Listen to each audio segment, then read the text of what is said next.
highlights playing Test cricket for the Australian women's side? Yeah, one of the highlights that is still a highlight is my first ever tour, which was to India.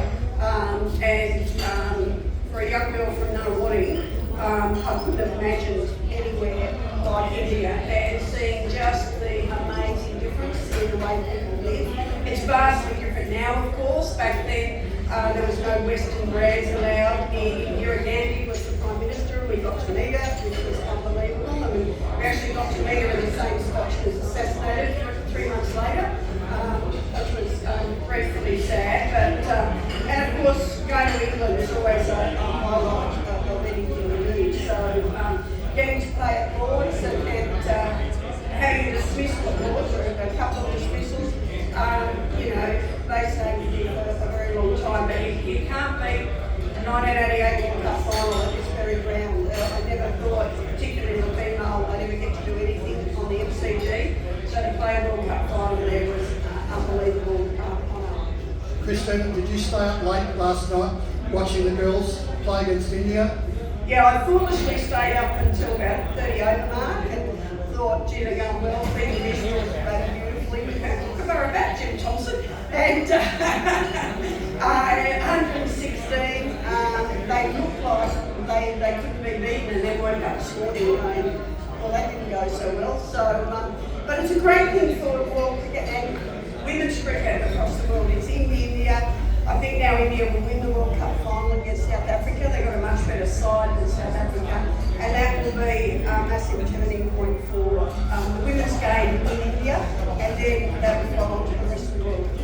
Yeah, as a famous wicketkeeper, how are the knees holding up? I keep saying they're all right until I go for a walk.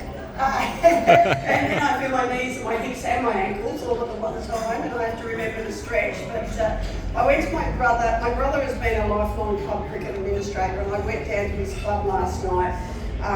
So if you worked in their women's teams, and then their after practice dinner that they have. And I came up for about an hour ago, did my back sore. Like, I haven't stood at nets for about 20 years. So, yeah, I think I'm paying the price. Yeah, my microphone. You've used your great background in cricket to go on to greater heights in administration. Yeah. Your role now as head of the game as far as player activity goes, you would like to embrace? Yeah, so I did 12 years as CEO of WA Cricket, which was fantastic. Won an enormous amount of trophies in that time.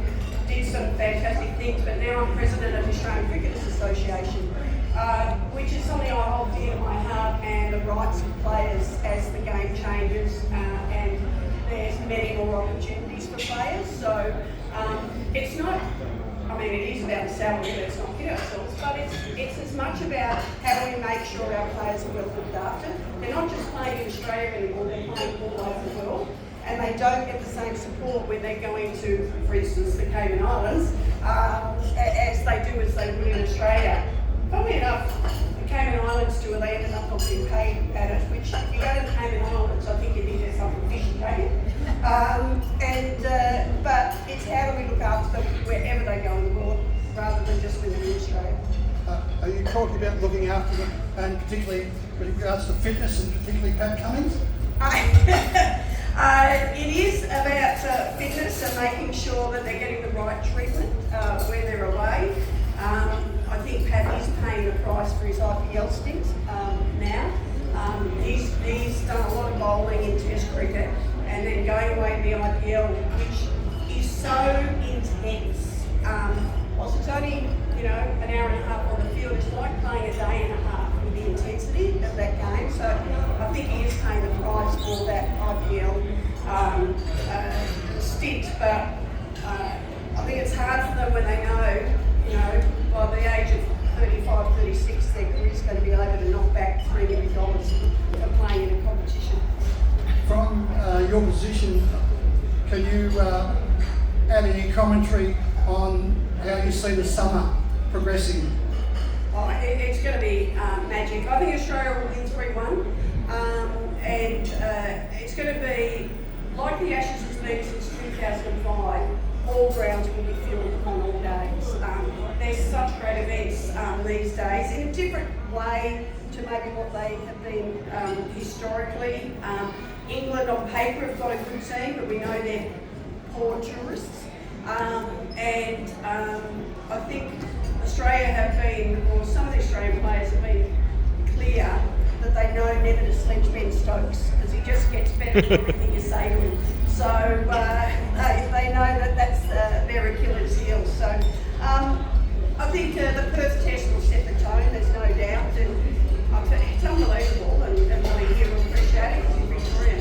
To have a player that's got bowling quality come in through face pack is absolutely unheard of. He can come in and as he has multiple taken 5 wickets in an innings as a replacement bowler. So it's almost like we won't miss anything. Steve Smith obviously is experienced. I personally would never like him to be captain ever again, but he is going to be captain and strategically he is really good.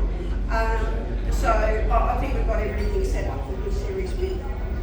Well, Christina, thank you so much. And you say something more? I didn't want to go through tonight without acknowledging the passing of Ben Austin earlier in the week at Fletcher Government Cricket Club. I think it's a reminder to us as, we go and we play sport and we never think about it, along with that he's a 17-year-old kid who was with his mate doing something he loves and he's no longer with us. And my heart goes out to him and his family, but also his mate who was throwing the balls to him, and I hope everybody wraps their arms around him. Well, Christina, that's brilliant.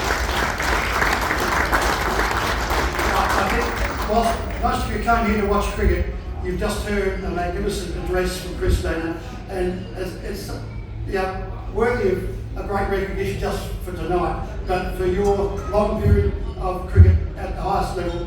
Welcome to becoming a legend of Victorian cricket.